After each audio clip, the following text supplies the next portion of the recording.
When it comes to San Diego real estate, the competition is tough for buyers, sellers, and agents. Here to help you find the right fit is real estate broker for Jeff Campbell Associates, Jeff Campbell. The San Diego real estate market is heating up. Home buyers and home sellers know that. But what about the real estate agents? What about the fight to get listings in a tight market? Jeff Campbell, JCA, is here. Hey. How you doing, Jeff? Nice to see you. Nice to see Thanks, you as well, Derek, my friend. for having me. Yeah, so this is a behind-the-scenes conversation here. The battle for listings in a tight market. Okay. Yeah, tight market. I think what you're talking about is the fact that there aren't that many listings out there. Right. And we have a lot of realtors. As a matter of fact, if you think about it, we're somewhere between the three associations, around 20,000 realtors, licensees in San Diego County when you kind of take a look at the whole big picture. And so some estimates we looked at is that there are 5 agents for every listing if you did the math, the ratio math. And so you're absolutely right. Everybody now is descending to get a great listing. Mm-hmm. And if you think about it, that's actually good for the consumer. I would think so. Because they have people vying for their business, hopefully offering the best of the best in terms of the agents, services, and opportunities. Real estate agents competing for the chance to sell a home. Could make a TV show out of that. It's a good idea. It's a good idea. I wish somebody would do that. Someone needs to do that. You know, competing for listings. Yeah. We'll call it Win This Listing. And there's got to be a great host out there somewhere. Maybe somebody like you. Somebody like me. Yeah. I don't know if I have time, but I'll think about it. You could do it. I'll think about it. Yeah. So in the real world, because on Win This Listing, it's a very organized situation. Right. You know, 3 agents come in, and it's only 3.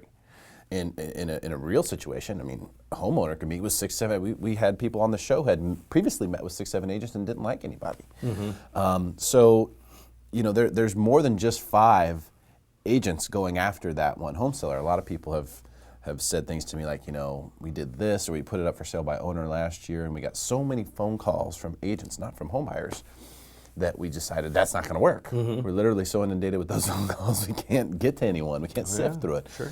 So in a market like this, how does a homeowner decipher who they should go with, and what is bringing a good value to a homeowner? That is paramount when we put ourselves in the shoes of a seller, because if you're looking online, and by the way, over 90% of everybody who's contemplating a decision to sell a property, that's the first place they're going. They're going online. The sellers are going online now, you too. betcha. Oh, Interesting. yeah. The sellers, the buyers, and people who aren't even interested in real estate are looking at real estate, right? And so they're being exposed to lots of properties and lots of agents and lots of marketing styles.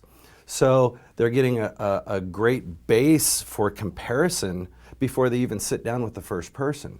So that's very interesting. It's a reality that we live in today.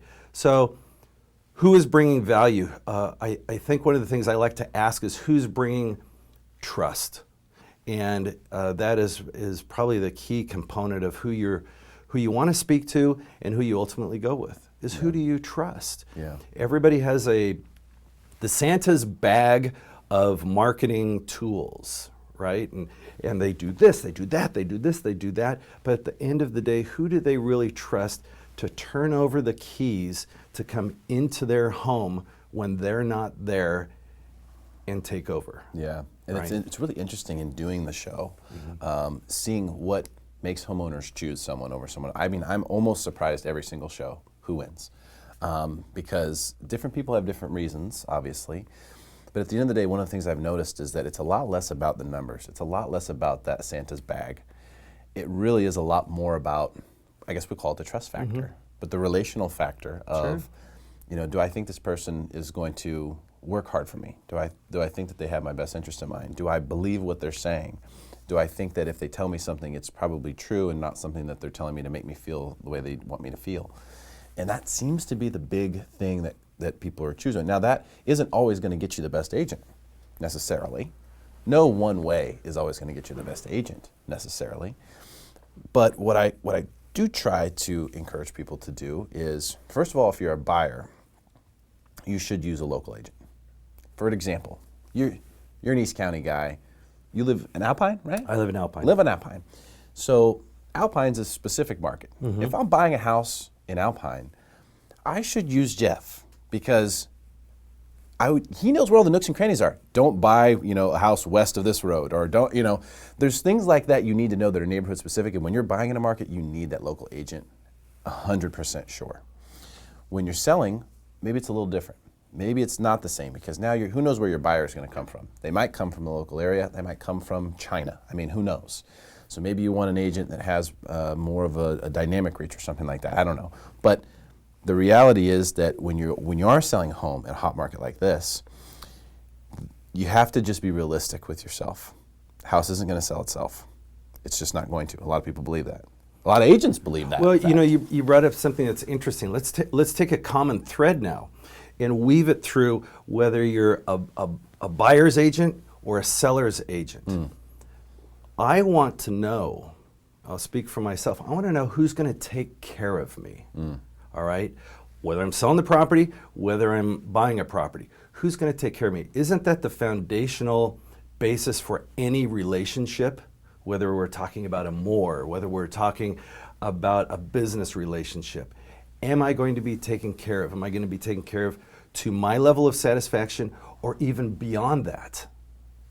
Are you going to provide me things I didn't even know I was going to get?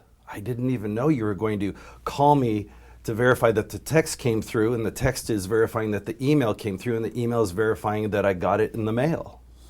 That 4-tier level of taking care of you is paramount. And I think that the agents out there who are offering those layers of I want you to succeed, I want to take care of you, are the agents that you want to work with. I really think that's the common thread.